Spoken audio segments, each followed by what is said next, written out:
Guys, I'm reading this book on the Enlightenment and Thomas Jefferson, the history of America, and it's just saying some stuff here, and I'm like, holy crap, it's just working me up more and more, because it's basically just saying completely outrageous stuff.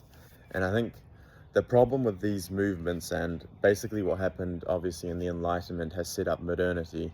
Effectively, the way they talk about it is it was this extremely liberating period of time where humanity cast off the shackles of religion and embraced rationality and the greatness of the human soul, and now without any restraints they're actually able to live a proper rational life, which is obviously bullcrap, because we all know that this stuff is not conducive to human flourishing, at least not to the maximum degree.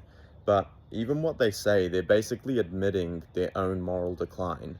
So the author is speaking about this in a positive light, but let's see what you guys think.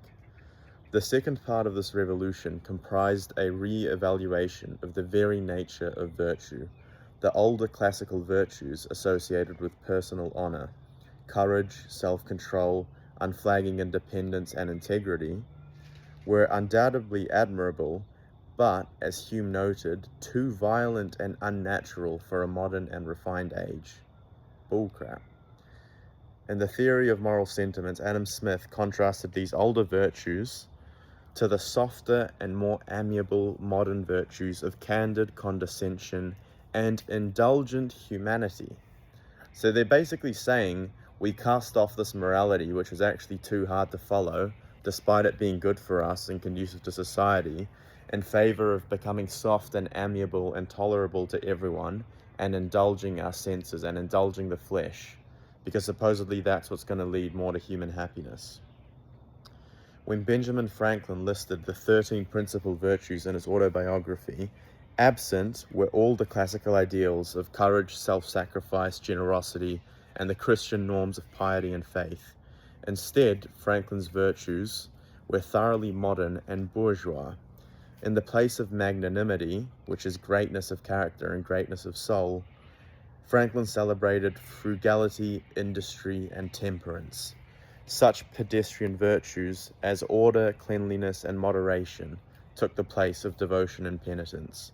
The older classical Christian virtues were austere and impressive, but the modern ones were more tender-hearted, and here's the line that gets me, and far more conducive to human happiness, plenty, and power.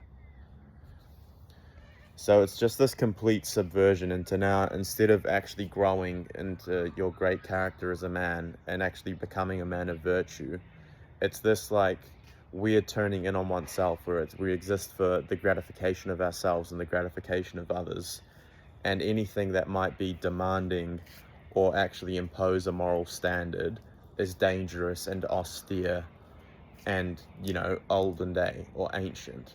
It's complete rubbish. Like, these guys think they knew everything. They're coming onto the scene in the 1800s, while everyone from the Greeks right up to that period was living by what we understand as virtue and virtue ethics and natural virtue.